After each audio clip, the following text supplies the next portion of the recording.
4 సంవత్సరాల్లో కనీసం ఒక 20,000 అయినా అసలు లేని దానికి ఉన్నది నయం కదా. మేము చాలా పేద కుటుంబం నుంచి వచ్చినాం. చాలా అంటే సిచ్యువేషన్ చాలా ఘోరం అనమాట. మా అమ్మ మెంటల్లీ బైపోలర్ అయినా సరే పోరాడుతూ బతుకుతాను.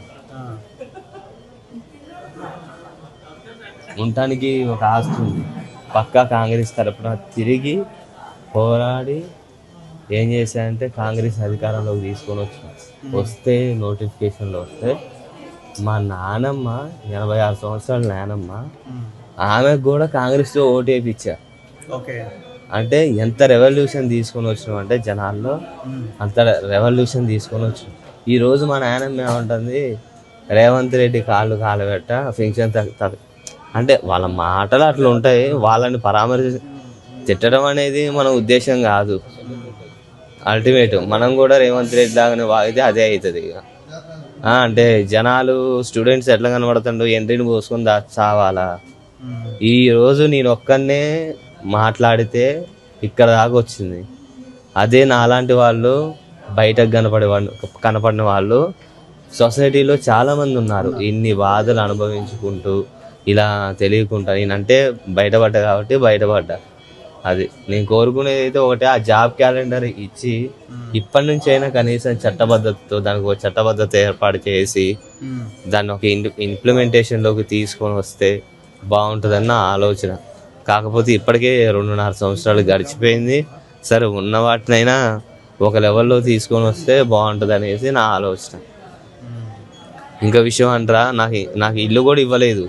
ఇందిరమ్మ ఇల్లు కూడా ఇవ్వలేదు. కనీసం నేను ఎంపీడీఓ ఆఫీస్కి వెళ్ళా, ఎంఆర్ఓ ఆఫీస్కి వెళ్ళా, కలెక్టర్ గ్రీవియన్స్కి 2 సార్లు వెళ్ళా.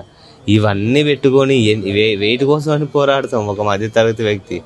అసలుకి ఎంత అన్యాయం అంటే లోకల్ నాయకులు అన్యాయం చేశారు. ఇందిరమ్మ ఇల్లు అవకతవకలు జరిగినాయి.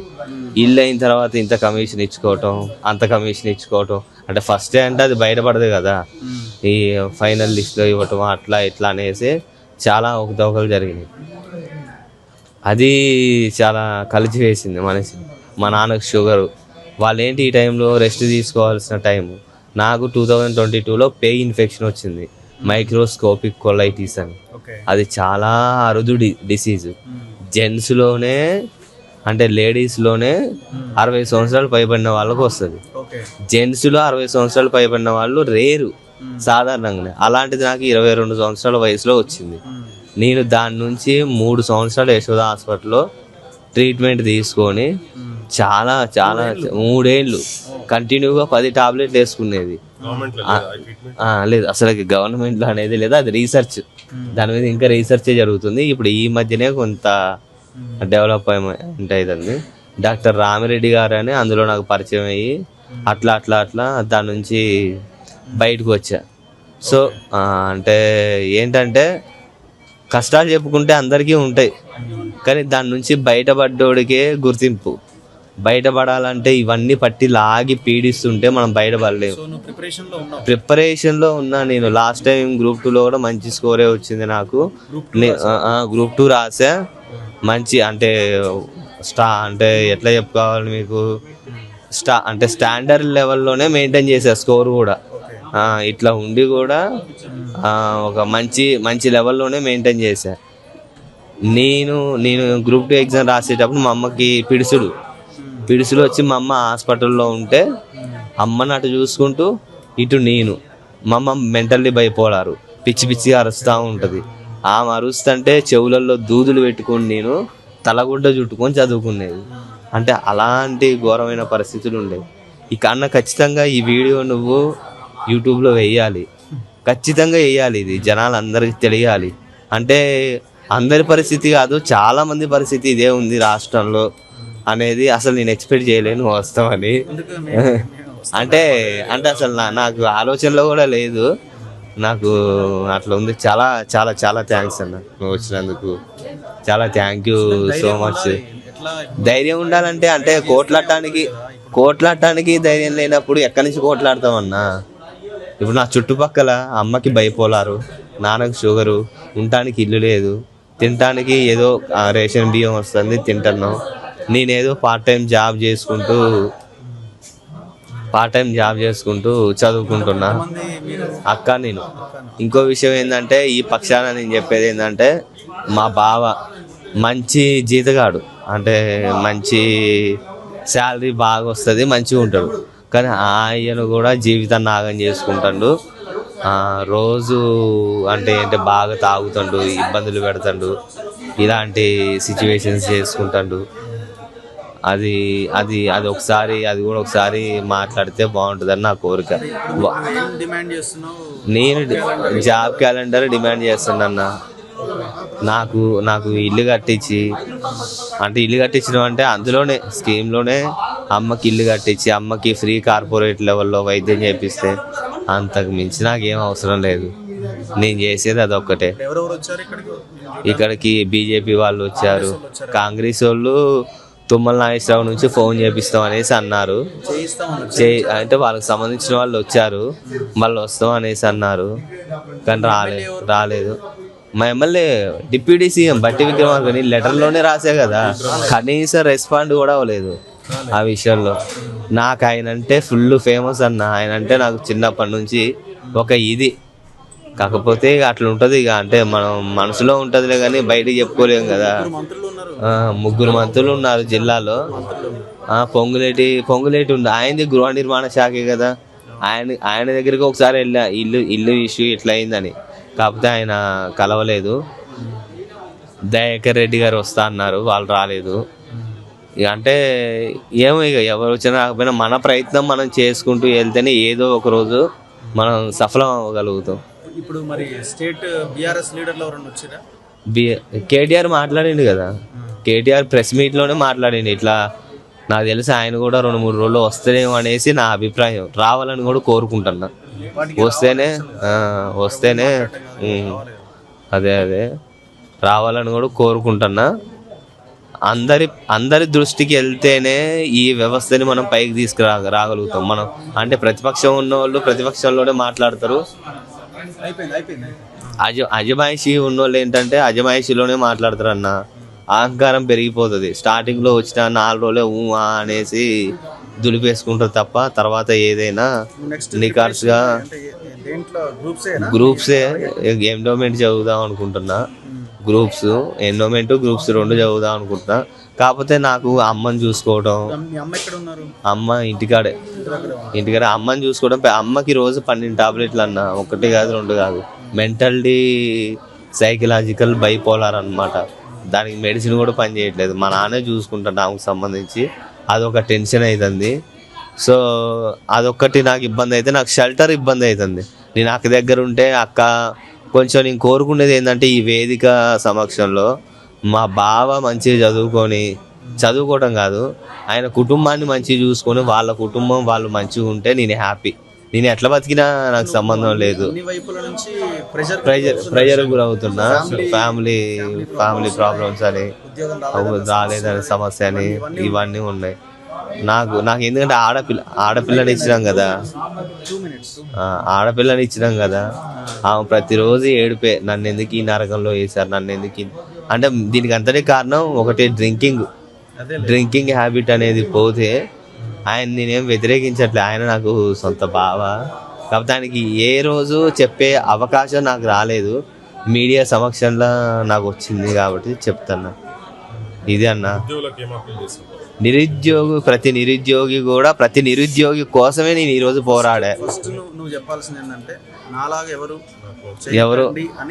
చెయ్యకండి, పోరాటం చేయండి, చేయి కలుపుదాం, అందరి చేతులు కలుపుదాం, ప్రభుత్వం మెడలు ఉంచుదాం.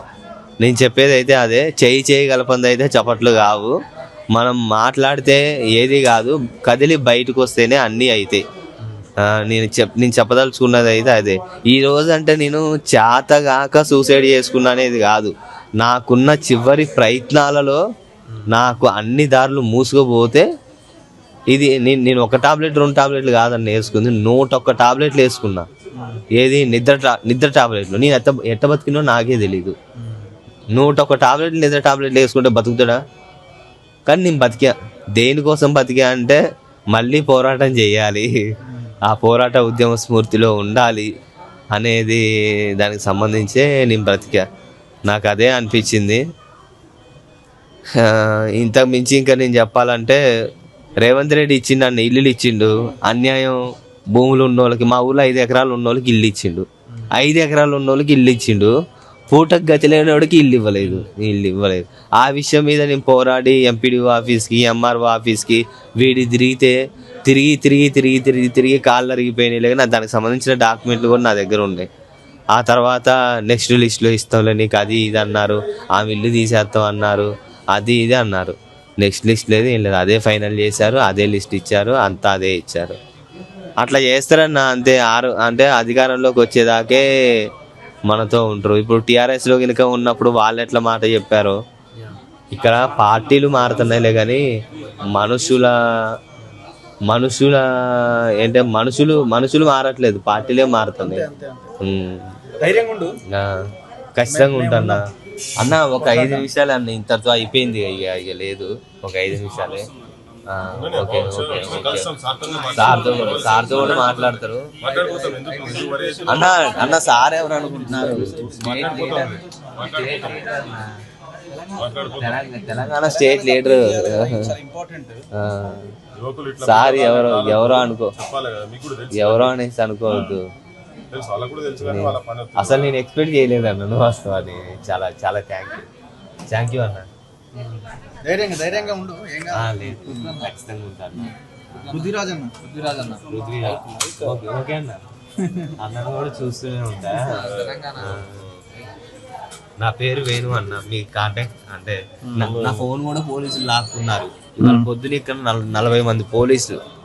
ఇవాళ ఉదయం అంటే ఏం జరుగుతుందో ఏంటో అనేసి, తర్వాత సాయంత్రం నా ఫోన్ పోలీసుల దగ్గరే ఉంది, లాక్కున్నారు.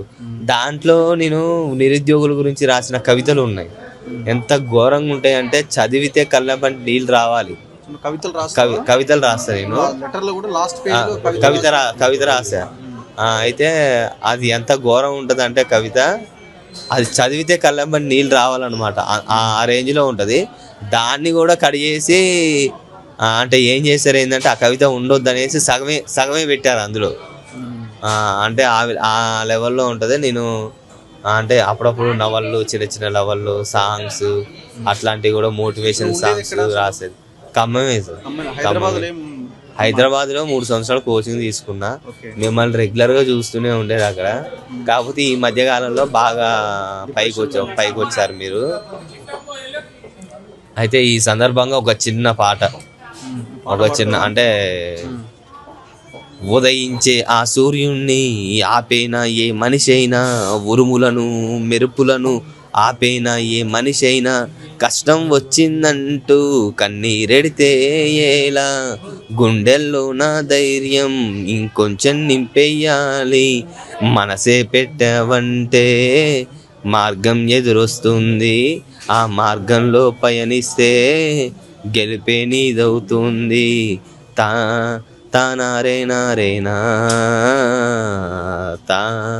తానారేనా అడిగే వేసి ఆలోచిస్తే ఫలితం ఏముంది, పిడుగై దూకే సత్తా కూడా నీలోనే ఉంది, కృషి ఉంటే నీకందనిదంటూ యువలలో ఏముంది, అవరోధాన్ని ఛేదించాలి విజయానికి ముందే, మనసే పెట్టావంటే మార్గం ఎదురొస్తుంది, ఆ మార్గంలో పయనిస్తే గెలిపే నీదవుతుంది. ఇది నా ఇంటర్మీడియట్లో రాసుకున్న సాంగ్ ఇది. అంటే ఇది మోటివేషన్ కోసమే. ఈరోజు సూసైడ్ అనేసి వచ్చారు కదా, పని చేసిన అంటే తప్పు పని కాదన్న. నాకున్న బంధనాలు, నాకున్న సంఖ్యలు అట్లాంటివి. నేను ఏం చేయలేని ఈరోజు మీరు అంటున్నారు మాట్లాడమంటే ప్రతిరోజు మాట్లాడతా ఇప్పుడు. అంటే ఆ ధైర్యం నాకుంది. కానీ నా వెనకాల సపోర్ట్ ఏం లేదు కదా. ఎకనామికల్గా సపోర్ట్ ఉండాలి, అన్ని విధాలుగా సపోర్ట్ ఉంటేనే మనం ఏమన్నా చేయగలుగుతాం. సరే అన్న. సరే అన్న, నీ విజిటింగ్ కార్డు ఇవ్వన్నా. నా నెంబర్ ఫోన్ లేదన్న, నా ఫోన్ లాక్కెళ్ళారు.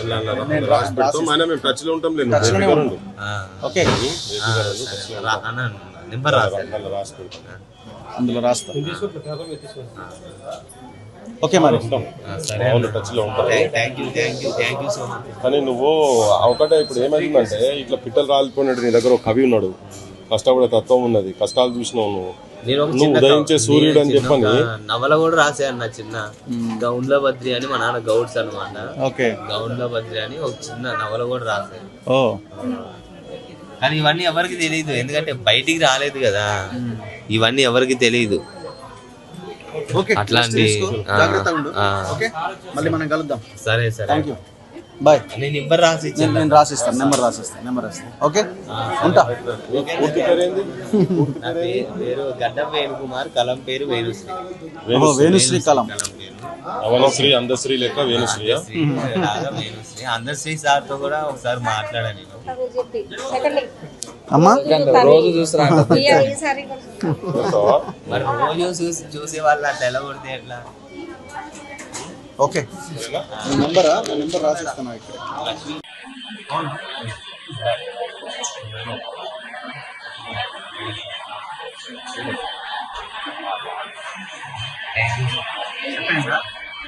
అది వస్తున్నా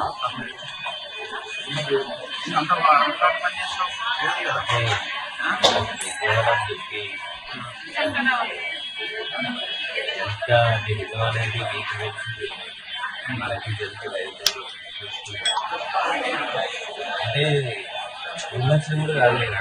సంవత్సరానికి 4 సంవత్సరాల్లో కనీసం ఒక 20,000 అసలు తెలియడానికి చాలా సిచ్యువేషన్ చాలా అమ్మ మెంటల్ అయినా అసలే పోరాడుతూ